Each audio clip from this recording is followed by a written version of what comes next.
Kadang-kadang kita kan dalam keseharian ya Pak ya, kita membutuhkan pertolongan Allah ya Pak.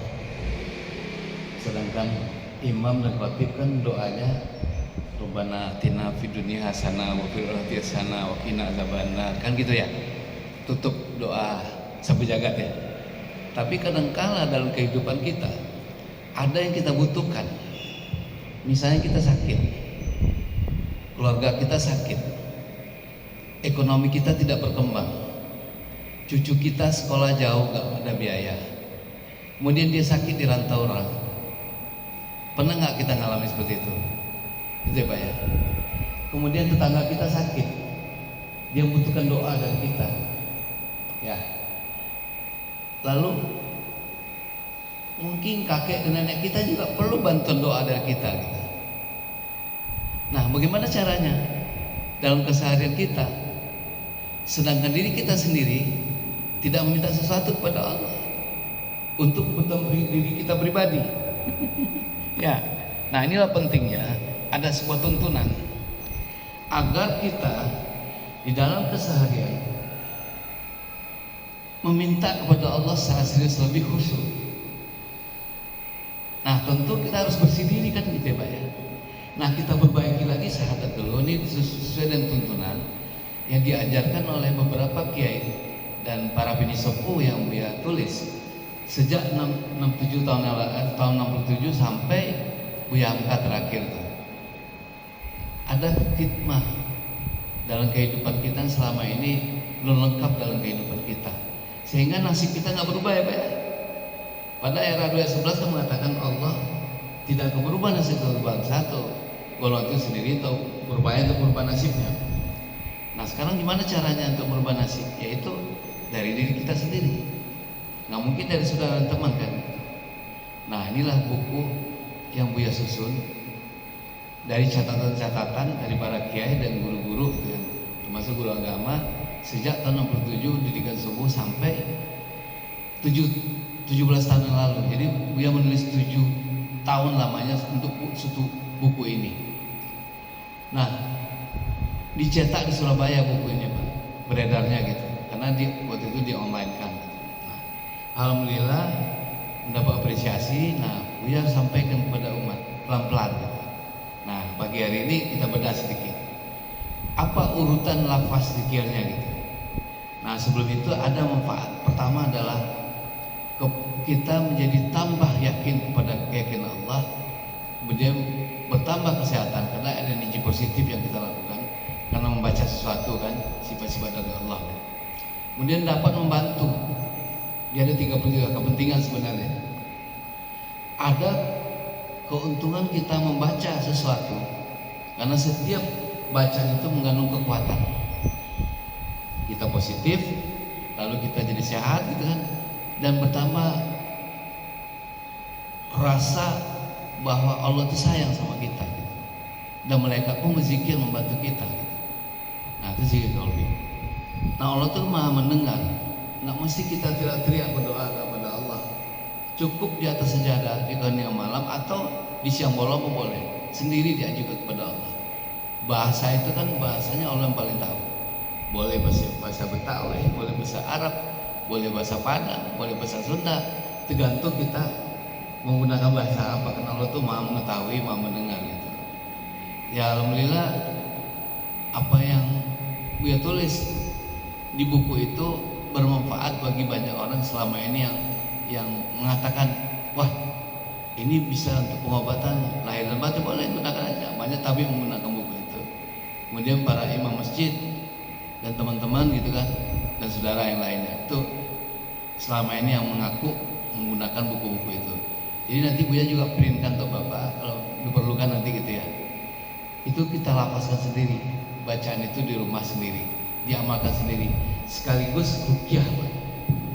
Kadang-kadang kan kita nggak tahu makhluk-makhluk gaib, jin dan setan itu suka mengikuti gitu ya. Dia mengalir dalam aliran darah kita gitu. Tanpa kita sadari kita terpengaruh. Pertama malas, nafsu, sombong, congkak, tanpa kita sadari. Nah tentu makhluk itu mengganggu ya. Nah harus kita bersihkan dulu. Nah sebelum kita melakukan zikir qalbi, nah biasanya mengajarkan teman-teman, ayo kita mandi dulu di rumah, dibersihkan dulu tubuh kita, berpakaianlah pakaian yang bagus sekali. Setelah kita mandi itu wangi-wangian, nah kita kan mau menghadap Allah nih. Coba kita ngadep RT, RW, camat, berpakaian rapi kan, ketemu dengan seseorang apalagi pimpinan negara pakai rapi gitu. Nah sekarang kita menghadapi orang yang melindungi kita, orang menyayangi kita, orang yang selalu mengabuk pinta kita. Kok kita cuma camping, kok nggak bersih gitu. Nah Buya mengajarkan kerapian, rasa menghormati kepada Allah yang Maha Kuasa itu bersih.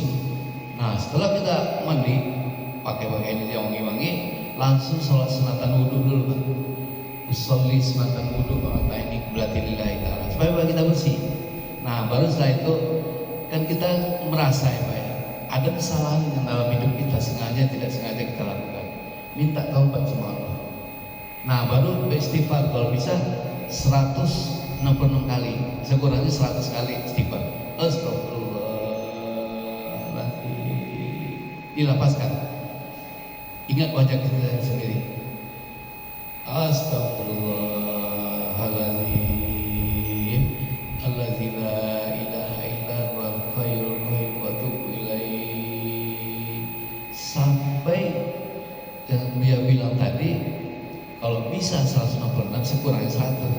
Bila mana ketika kita meneteskan air mata, ambil air mata itu, jadikan ya Allah, aku jadikan saksi. Air mata ini mengalir setelah aku sungguh-sungguh pada Engkau permohonan maaf yang sengaja hamba lakukan dan tidak sengaja hamba lakukan. Usapkan kepada muka kita, muka kita jadi kencang, bercahaya. Itulah banyak kita lihat wajah-wajah, mengapa dia begitu cerah dan bagus sekali Pak ya?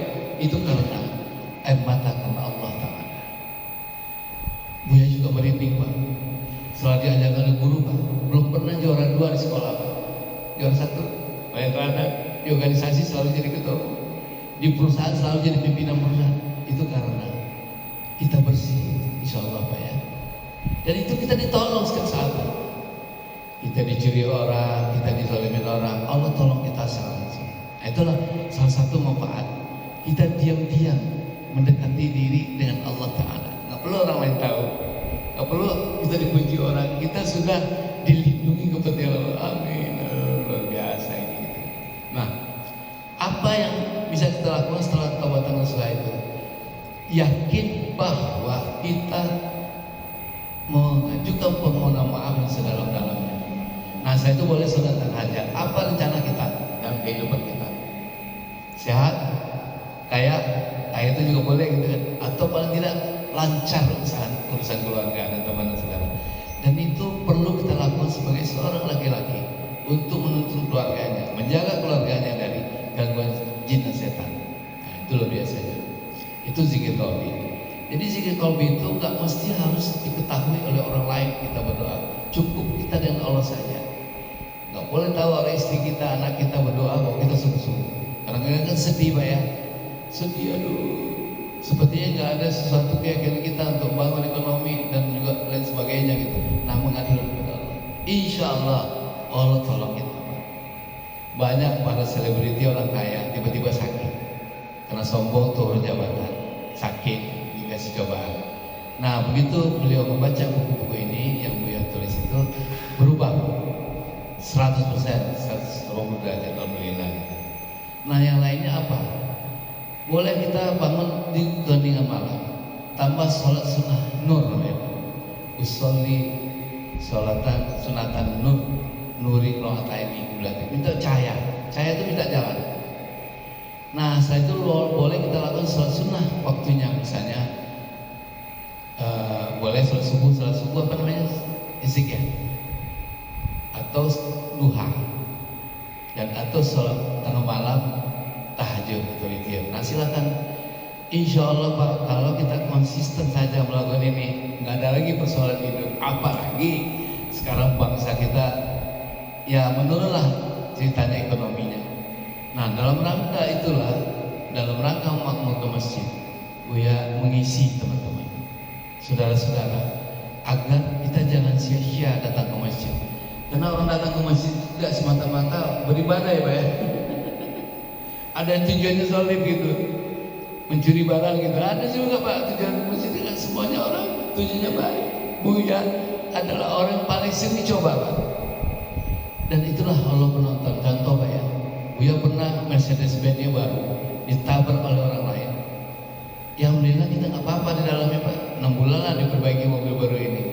Kemudian tabrakan lagi mobil Galen Sedan Pak dengan bus di puncak. Lagi-lagi selamat. Kemudian pergi ke masjid, sepatunya baru beli Pak, 81 juta hilang hari Jumat. Kemudian di sebuah masjid di Bintaro tuh. Kemudian di Kalibata City juga gitu, beli sendal baru beli hilang gitu kan.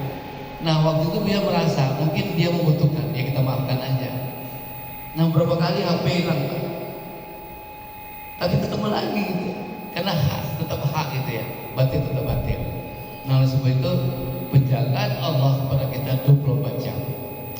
Yakin percaya bahwa Buya termasuk yang paling banyak dicoba Pak oleh jin dan setan yang berfisikan manusia. Sekarang gini, kita nggak tahu Pak, orang senyum-senyum depan kita, di belakang belum tentu Pak. Atau di belakang dia baik, depan kita frontal dia mengkoreksi. Ada juga begitu. Nah dalam kehidupan sering kita temukan seperti itu. Nah insya Allah kita dengan mawas diri, dengan membaca lafaz zikir qalbi, insya Allah terjaga dari gangguan manusia, jin dan setan. Mungkin ada pertanyaan? Apa bebas kita? Ya, jadi Buya akan rutin, akan berkeliling masjid-masjid sesuai jadwal. Mungkin di ESQ masjid tertinggi di Indonesia nanti Jumat gitu kan. Kemudian di Masjid Istiqomah minggu depan, dan Masjid Al Hidayah minggu depan lagi di Bandung. Setelah itu Pak, ya keliling lagi nih Buya nih. Termasuk nanti mungkin ke Sumatera Barat Pak permintaannya. Selama 40 hari minta jadwalnya gitu kan. Tujuannya semata-mata karena Allah Ta'ala. Karena Buya kepingin juga Pak, karena kita sebagai presidium Forum Ulama Umat dan Umaroh, sekarang sudah saatnya ya masjid kita manfaatkan Pak untuk berkumpulnya umat, tempat berlindungnya. Karena Allah Ta'ala itu telah menciptakan masjid, tujuannya adalah istananya, tempat berkumpulnya umat gitu ya.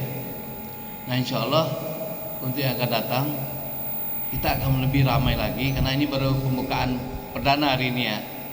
Nah semoga berguna. Yang salah itu datang dari Buya Ermas, yang benar itu dari Allah ya Pak ya. Mari kita saling menasihati, karena kita kan nggak sempurna ya Pak ya. Setiap hari ada aja perubahan hidup kita ya, signifikan gitu. Ada yang tambah kaya, tambah jabatan naik, ada yang tambah terpuruk gitu. Nah demikian yang dapat Buya sampaikan. Semoga Bapak yang hadir yang hari ini diberikan kesehatan yang maksimal oleh Allah dan didengar segala pintanya. Amin ya rabbal alamin. Wassalamualaikum warahmatullahi wabarakatuh.